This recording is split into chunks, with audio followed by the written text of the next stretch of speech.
Hai semua, saya Teh Nadira. Hari ini kita akan menghasilkan satu aktiviti seni kraft iaitu decoupage balang kaca. Tahukah anda, decoupage ini berasal daripada perkataan Perancis yang membawa maksud memotong.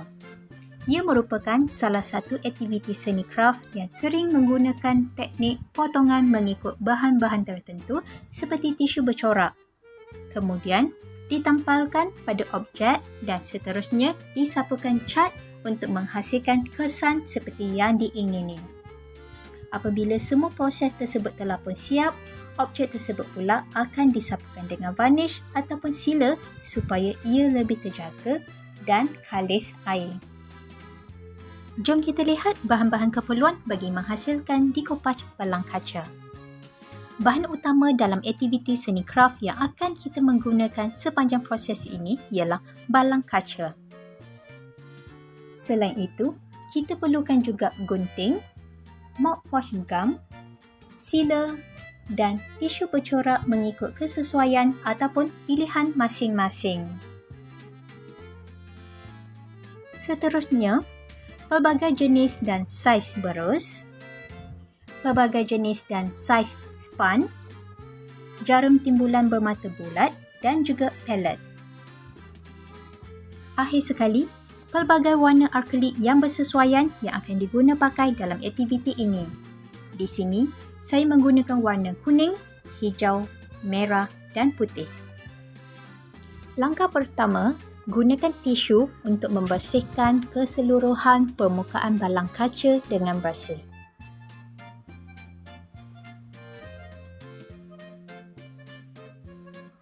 Kemudian, sapukan akrilik berwarna putih pada permukaan luar balang kaca dengan menggunakan span separuh bulat yang rata sebagai lapisan pertama secara nipis, termasuklah di bahagian bawah balang kaca.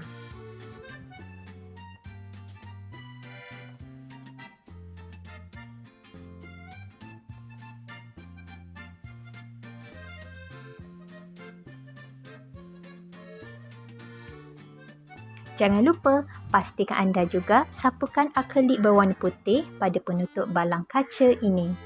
Pada bahagian celah penutup pula, anda juga boleh menggunakan berus saiz kecil bagi memudahkan proses sapuan warna akrilik. Biarkan ia seketika dan pastikan lapisan pertama ini kering sepenuhnya.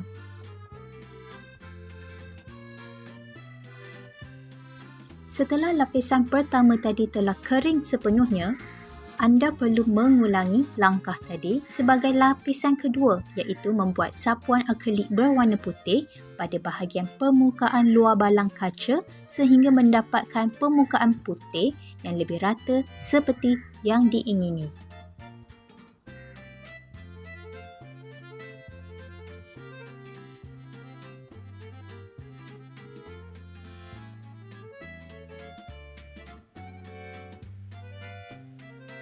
Tahukah anda? Anda juga boleh menggunakan pengering rambut bagi mempercepatkan lagi proses kering bagi setiap lapisan. Sementara menunggu balang kaca kering sepenuhnya, saya telah memilih tisu bercorak bunga ini sebagai corak tampalan utama pada balang kaca. Buka lipatan tisu bercorak ini dan pastikan anda asingkan setiap lapisan demi lapisan tisu secara perlahan-lahan dan berhati-hati. Kita akan menggunakan lapisan pertama tisu yang bercorak itu sahaja.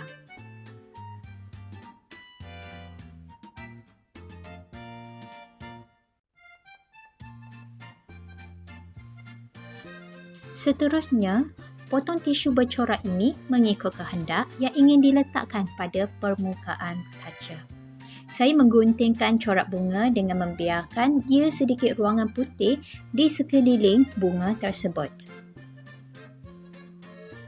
Seperti yang kita dapat lihat di sini, saya juga telah membuat beberapa helaian mengikut potongan tisu bercorak bunga tersebut. Sebelum saya tampal tisu bercorak dengan menggunakan mouthwash gum, saya telah memutuskan untuk mendapatkan komposisi yang baik pada permukaan balang kaca. Jadi, Saya cuba meletakkan tisu bercorak itu di beberapa bahagian sudut permukaan balang kaca untuk memastikan tisu bercorak itu akan ditampalkan di bahagian komposisi yang diingini.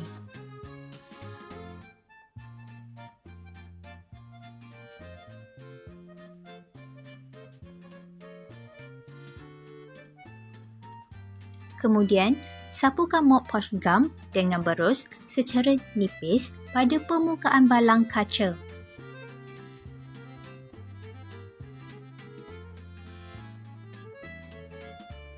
Pastikan anda letakkan tisu bercorak tersebut dengan berhati-hati. Tekankan permukaan tisu bercorak itu dengan jari secara perlahan-lahan supaya tisu bercorak ditampakkan dengan lebih rata. Elakkan menggunakan teknik gosokan kerana sifat tisu bercorak yang lembut ini kemungkinan akan terkoyak. Pastikan mop wash gum ini disapukan sedikit demi sedikit sehingga sepenuhnya di bahagian bawah permukaan tisu bercorak.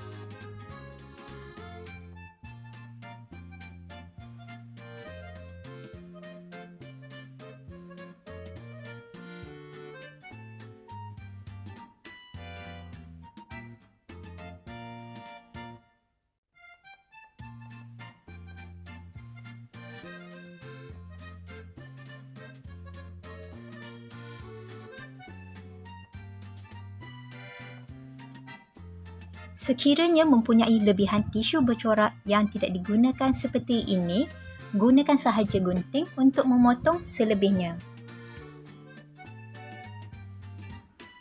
Pada permukaan penutup balang kaca pula, saya telah memutuskan untuk menggunakan helaian potongan putik bunga yang kecil ini.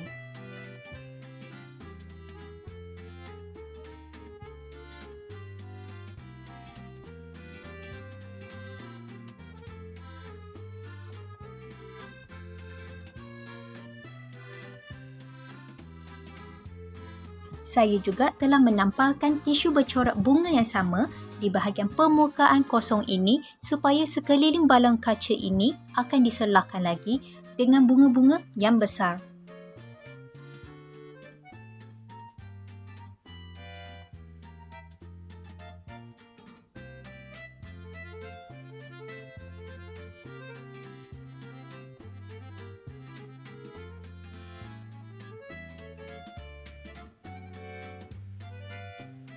Pastikan balang kaca kering sepenuhnya dan sapukan semula mop wash gum pada permukaan di bahagian atas tisu bercorak pula.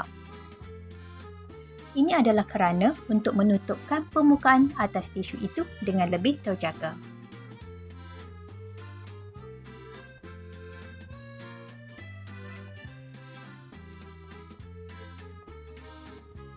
Sekali lagi, pastikan balang kaca sentiasa kering sepenuhnya sebelum memulakan langkah seterusnya. Saya telah memutuskan untuk mewarnakan di beberapa bahagian bagi menampakkan balang kaca ini lebih menyerlah.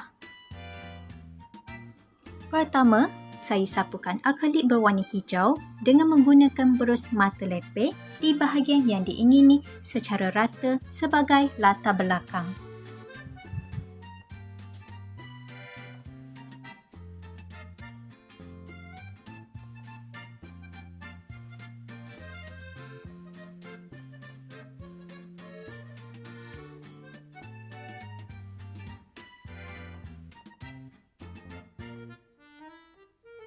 Kemudian, saya menggunakan jarum timbulan bermata bulat untuk menghasilkan corak bintikan ataupun polka dot besar dengan menggunakan akrilik berwarna putih secara perulangan di atas lapisan warna hijau tadi. Di samping itu, untuk menampakkan corak bintikan ataupun polka dot tersebut lebih kontra, saya juga telah menindihkan bintikan atau polka dot yang lebih kecil dengan menggunakan akrilik berwarna merah.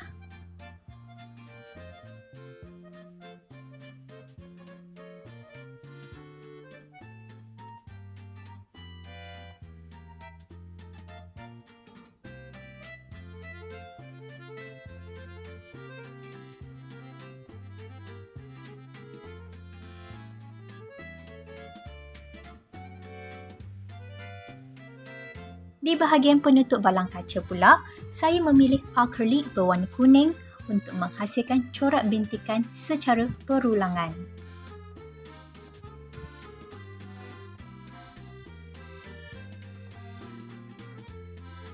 Setelah balang kaca tersebut telah kering sepenuhnya, akhir sekali sapukan sealer dengan menggunakan span yang lebar pada seluruh permukaan balang kaca. Ia adalah untuk memastikan permukaan balang kaca ini lebih terjaga dan mudah dicuci pada kemudian hari.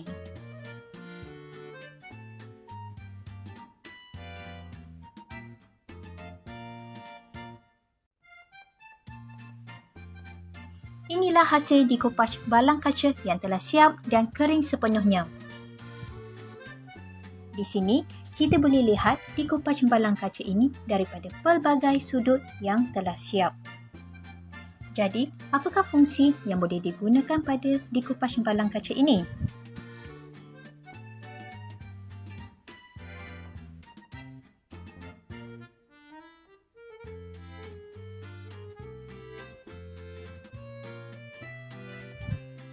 Pelbagai fungsi yang dapat dimanfaatkan dengan penghasilan decoupage balang kaca ini.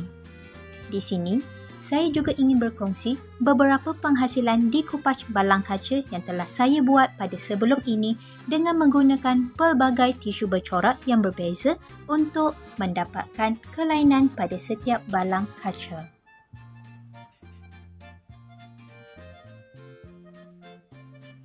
Setakat itu sahaja perkongsian aktiviti seni kraft iaitu decoupage balang kaca daripada saya, Teh Nadira. Saya harap anda semua akan menikmati video ini dan selamat maju jaya untuk mencuba serta menjadi lebih kreatif. Terima kasih semua.